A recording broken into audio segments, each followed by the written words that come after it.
Muito bem, estamos de volta com o debate com os candidatos ao Senado da República pelo estado do Amazonas. Este segundo bloco será destinado a perguntas previamente preparadas aleatoriamente pela produção do programa. As regras são as seguintes: a escolha da pergunta, do candidato que vai respondê-la, assim como a sequência das novas perguntas e dos candidatos que as responderão, será feita em sorteio ao vivo na frente dos candidatos daqui a pouco.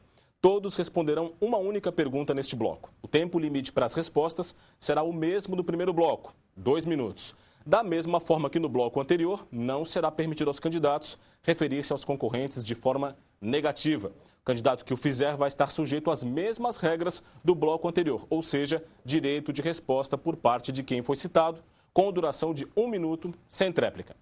Muito bem, então, vamos ao sorteio. Vamos aqui, temos a série de perguntas aqui, que estão já colocadas na nossa urna. 5 perguntas, elaboradas pela produção do programa. Quem vai responder a primeira pergunta é o candidato professor Queiroz, do PSOL.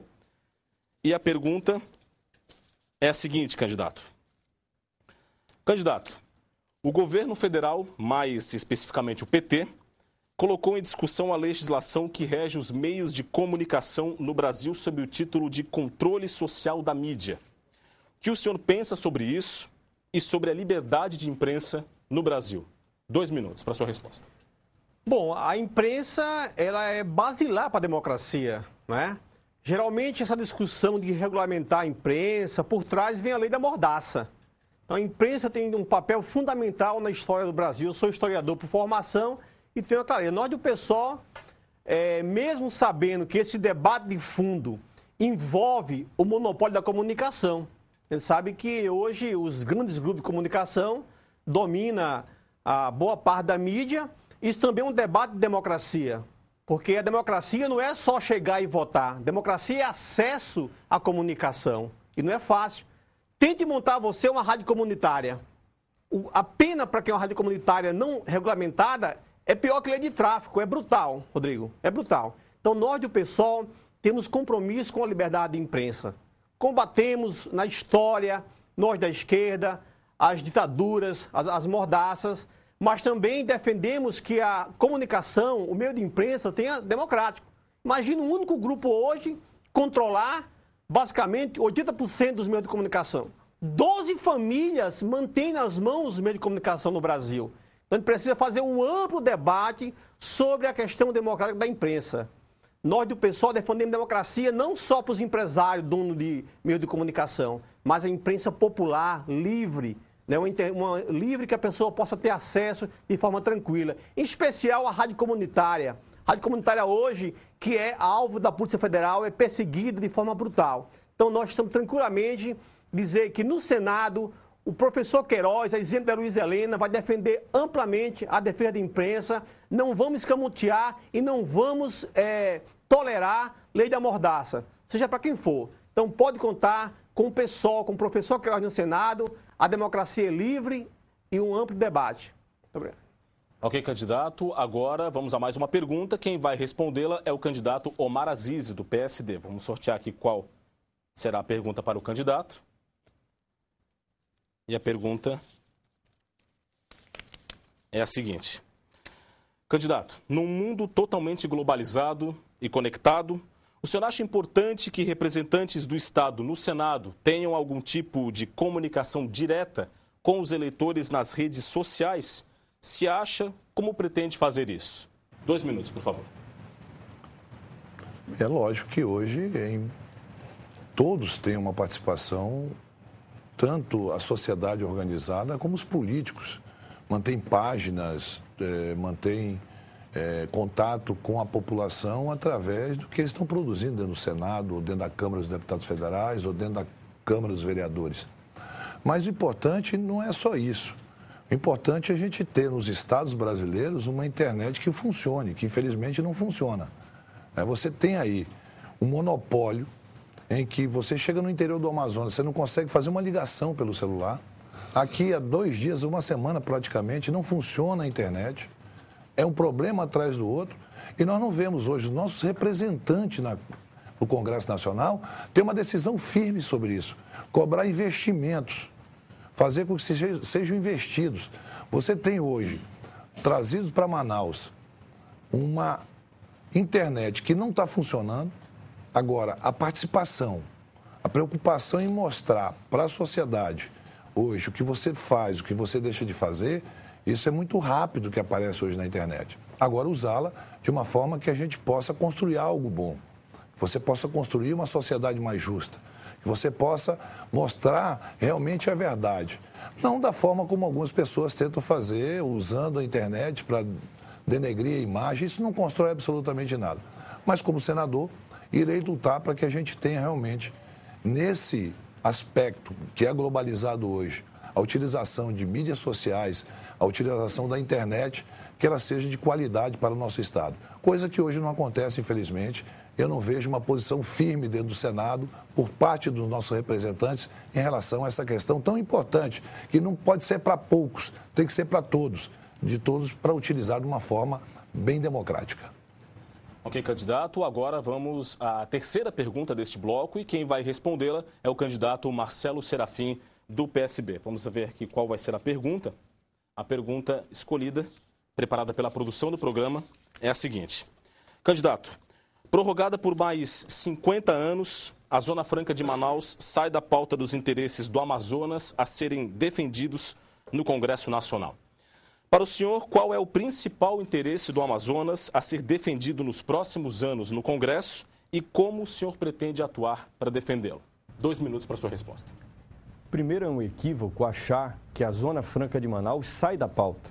Nós temos várias dificuldades em torno da Zona Franca. A Zona Franca foi prorrogada, mas de nada adiantará essa prorrogação se nós não tivermos, por exemplo, um porto público de qualidade que possa fazer a chegada e a saída das nossas mercadorias.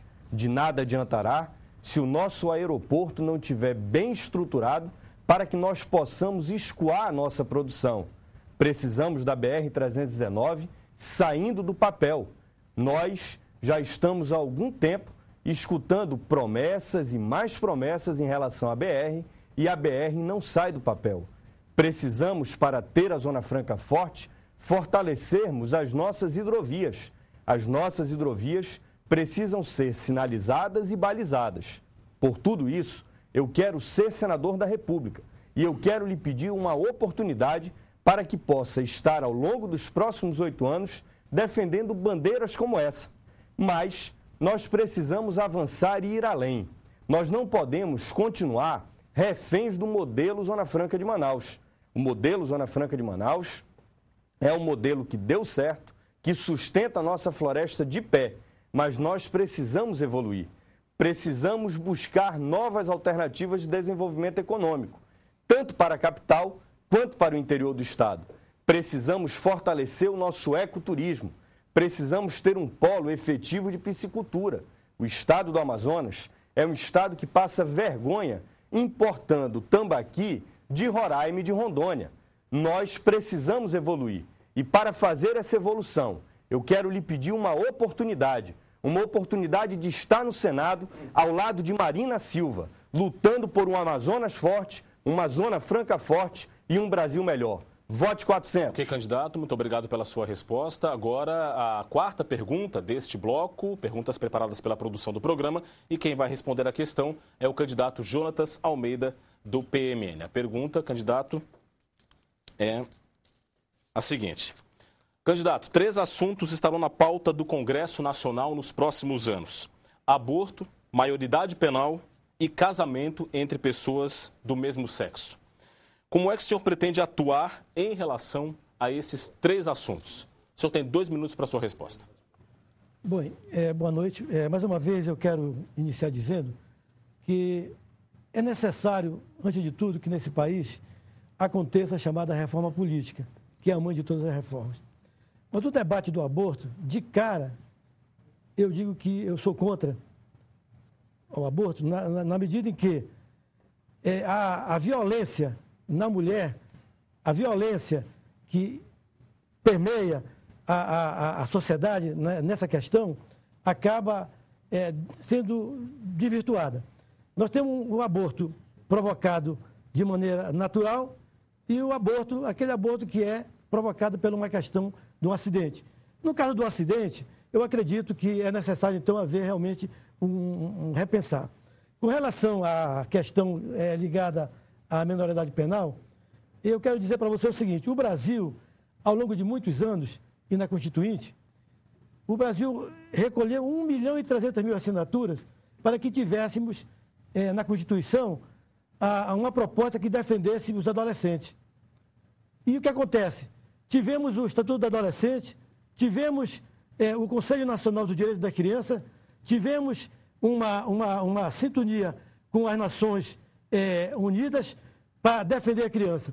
E depois, o que aconteceu? As crianças ficaram abandonadas, não se cumpriu nada com relação a esse estatuto e agora querem penalizar as crianças levando para as cadeias. É uma questão que precisa ser mais aprofundada.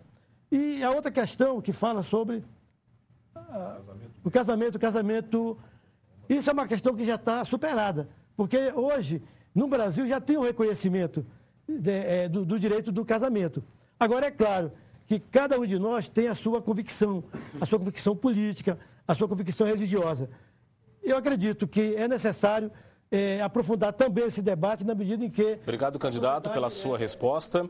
Agora vamos à quinta e última pergunta deste bloco e quem responde esta questão é o candidato Francisco Praciano, do PT. A pergunta é a última que sobrou, produzida pela nossa produção do programa. Candidato, a pergunta é a seguinte. Candidato, o Brasil viveu 2 grandes escândalos nos últimos anos, o que foi chamado de mensalão e agora o que envolve o desvio de dinheiro da Petrobras. Qual a sua análise sobre esses 2 casos e o que seria preciso fazer para diminuir os casos de corrupção no Brasil? O senhor tem 2 minutos. Eu sou da Frente Parlamentar de Combate à Corrupção. Eu presido essa frente de senadores e deputados. Sempre tenho lutado para que a frente esqueça até os escândalos, não foque nos escândalos. A corrupção no Brasil, ela acontece porque o Estado brasileiro é frágil. Nós precisamos, portanto, resolver o problema da corrupção também de forma preventiva e estrutural. Existe corrupção porque o Ministério Público está desestruturado, a justiça é lenta, os tribunais de contas perderam totalmente a sua função fiscalizadora. Por quê? Porque os conselheiros são indicados pelo próprio governador. E pasmem, 15% dos conselheiros no Brasil, 15% estão denunciados e respondendo a processo de corrupção. Então, os órgãos fiscalizadores do Brasil têm que ser estruturados, reorganizados, principalmente a Justiça e os tribunais de contas dos estados. Uma outra luta é para aperfeiçoar a legislação. Companheiros, são 100 bilhões de reais por ano que o brasileiro perde com corrupção. Os escândalos são muitos. No governo de Lula e Dilma, aconteceram 2.000 operações da Polícia Federal. No governo do FHC, aconteceram 20. Eu não protejo o mensalão. Hoje, nesse Brasil, tem mensalão para todos os gostos. E o que nós queremos lutar no Congresso são 3 eixos. Aperfeiçoar as leis de corrupção e tem 480 leis dormindo nas gavetas do Congresso. Segundo, estruturar os órgãos. E terceiro, principalmente a justiça tem que ser reestruturada, tem que ter mais velocidade. E se a gente trabalhar nesses 3 eixos, nós vamos combater e reduzir a corrupção.